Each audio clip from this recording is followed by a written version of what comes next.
My first question for you is, what were you doing before Year Up? How did you hear about the program, and what made you decide to join? Okay, so before Year Up, it all started in 2010.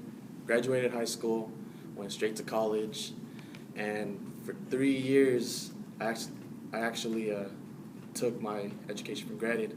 So for 3 years, I was withdrawing and failing from classes, not having an actual path on what I wanted to do. But by the third year, by 2013, I was telling my parents, like, I don't want you guys to be spending money on my education anymore. Like, I'm not doing well in school right now, so you know what, I'm just going to join the military and pay for my own education. So I joined the military, got a lot of skills, a lot of soft skills on organization, just being able to do things on my own.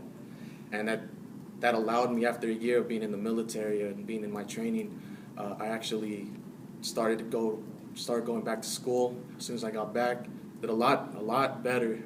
Started getting A's and B's like I knew I could, and but I still didn't have that direction until my friend told me, "Oh, I'm in this program. It's an IT program.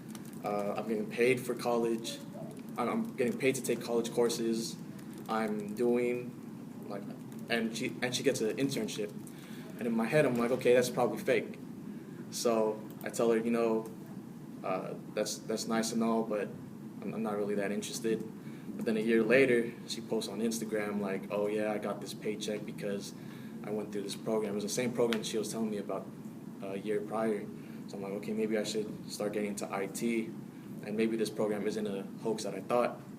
So I wanted to get into IT, just get into, not exactly, I didn't know exactly what I wanted to do in IT, but I knew I wanted to get into IT just because that's what I did in the military. I was a nodal systems operator, working with satellite communication systems, including routers, switches, TAC lanes, all of the security systems. Mm-hmm. So, and here I am, before you guys. Great. So why do you want to work in tech? In tech, for me to work in tech is just because I know that I do well in it. I do well in it knowing from my past Army experiences, from my training. I was top in my class out of 5, and I actually want to have a career and have a future in the military, in cybersecurity as well. So I know that my skills in having a detail-oriented type of personality, being able to nitpick at every single piece of code and see like, oh yeah, no, that's wrong, that's wrong, that's right, that's right. Just having that type of systematic way to myself, like I know that I would do well in tech and do well in cybersecurity. Great. You're in cybersecurity now? Yes. Great. What has been your biggest challenge or growth area during learning and development, and what have you done to overcome that? My biggest challenge in learning development, I think it would have to be the web development project. Just from the beginning of the class, learning HTML and CSS, I was completely immersed in something I did not know as much as I wanted to. I've done like Code Academy classes beforehand, and before I went into the Army just to see if I'd like it, and it was kind of like hard to just learn on my own. But during the class, when Carlin was teaching it, within only 3 weeks, I had to learn everything, make my own website, and like just basically teach myself how to do everything. So I think that was probably one of my biggest challenges, just doing independent learning, trying to go above and beyond and make a fantastic website. I wanted to make a website that stood out, and I was able to do so by the end of the 3 weeks. Mm-hmm. Yeah, and if you'd like, you can look at my website too. Maybe tomorrow. Maybe tomorrow. Okay, I'll email that to you guys. Okay, cool. Great. Referring to the internship description, explain what makes you a strong candidate for that technical internship. Okay, so for me, I wanted to be in the cybersecurity. It says cybersecurity help desk, but I want to go more into cybersecurity analysis. I know that, like I said before, I'm able to really nitpick at the code that I wanted to get into. Mm-hmm. I can really see exactly where there could be problems, where there could be breaches within the code, and I wanted to learn and just having that mindset of wanting to learn and wanting to learn exactly what I'm doing, how it works, and just XYZ of cybersecurity. It astounds me. Yeah. Great. What is your greatest strength in the workplace? My greatest strength would have to be, let me see here. Greatest strength, just adapting to whatever it is that's thrown towards me. And I say that whether it's in coding, whether it's in business communication skills or public speaking, which is actually what I've been struggling with in the past. I think that just being able to adapt and just wanting to learn, striving to learn exactly what that subject is my greatest strength. Great. Ellen, should we move to that section?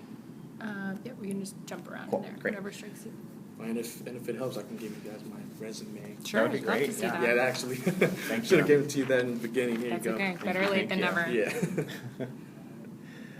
I would like for you to tell me about a time that you were in a leadership position, either formal or informal, and faced a challenge. What was that challenge like, and how did you respond to it? Well, the leadership position, I think it would have to be when I was working in Lexus of Serramonte.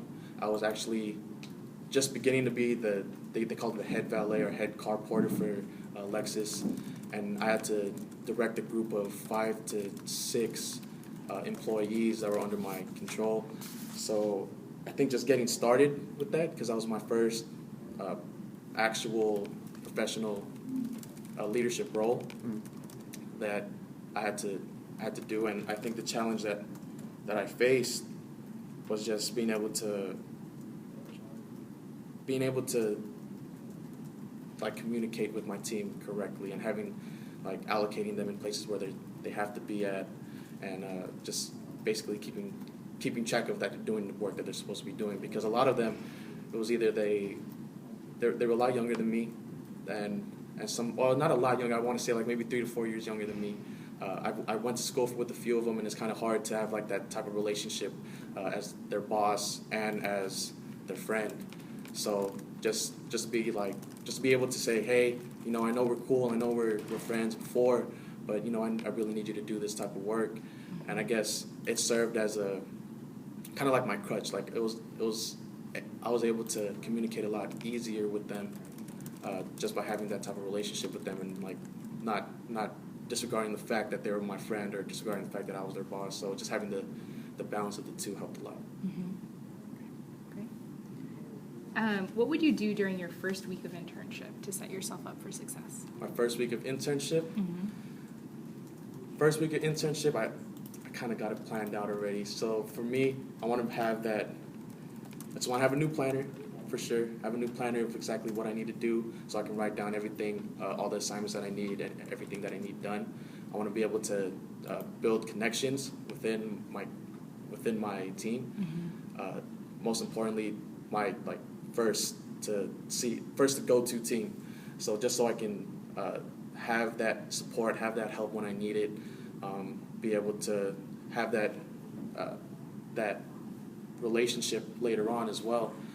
And I also want to get close with my boss. I want to be able to show him what my work ethic is, and I even want to tell him I want to show him my strengths. I want to show everything that I'm good at, as well as my growth areas. So then there's no miscommunications between me and my boss and my colleagues as well. So those would probably be my 2 top things: just organization and just networking. Could you give me an example of a time that you did more than was required of a job or role that you've had? Job or role? I would say it is in my job that I have now. I'm an IT relocation specialist or technician at Murphy McKay and Associates. So what we do there is we disassemble computer systems, like entire desktops, and reassemble it in whatever new workspace that they have. So usually the people that do the leads for the moves or that do the supervising of other technicians, it's usually people that's been there like for a year, 2 or 3. But then only within like 4 or 5 months, I was able to be like, hey, I can do these. I have the skills to do this. Like, I was in the military. I know how the order of leadership goes. I know exactly how to speak to people. So, like, I can do this. So if you ever need me to lead a group of people, then just let me know. And I made that clear. I made that an option for them, and they were able to say, you know what, like, came to us. We see your work ethic. We see how you communicate with everybody within the company. So, like, well, we'll give you these leadership roles as well. So I was able to get those. So, yeah. Great. So I'm going to give you a scenario, and I want you to imagine that you're working at a tech company for your internship. Okay. And your manager has asked you to complete a high-profile project, meaning that executives are going to see your finished product when you're done. You have no idea where to start, and you didn't learn the direct skills that you need to complete the project at Europe. How are you going to proceed? Easy. Escalation protocol, especially what we've talked about in Europe. I would first Google it, apply everything that I've learned. Even if I didn't have the direct skills, I know I have some type of skills to mold into what I need. So I would use my resources like Google, do independent research.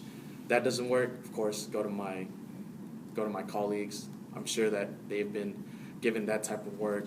And if that doesn't work, then supervisor or team lead, and after that, directly to the person that gave me that project. So just that order of escalation. Great. Okay. We'll do one more question before your tech demo. Okay. Could you tell me about a time that you struggled with reliability or accountability, and what did you do to overcome that? Can you restate? Can you say Sure. the question one more time? Could you tell me about a time that you struggled with reliability or accountability, and then explain how you overcame that? Reliability and accountability. I would say it was in one of my projects. I want to protect names, but it was in a project that we had, and I believe we were considered the team lead for that project. I was considered the team lead for that project, and we went with my ideas, and they basically listened to everything that I said. But I guess since I didn't have I was putting in a lot of work because it was something that, it was my ideas, it was my, I kind of oversaw what exactly I wanted. I did not really give them like, hey, can you work on this, can you work on that? I kind of assumed that they were going to be doing their part of the work. But at the time, I think it was about a few more days till it was due. There was a lot to be done. I did most of the work, and in my head, I'm like, okay, you know what? I don't think I have the time. I don't have the ability to do all this all at once. Like, I'm just gonna go straight up to them and be like, hey, I really need your help on this. I really need to allocate what roles they needed to do, what they needed to do within the project, so all of us could have a good grade. Even though I was a little bit late in trying to get them as my team members instead of just the team get the grade, I was actually able to make it a lot less stressful on myself.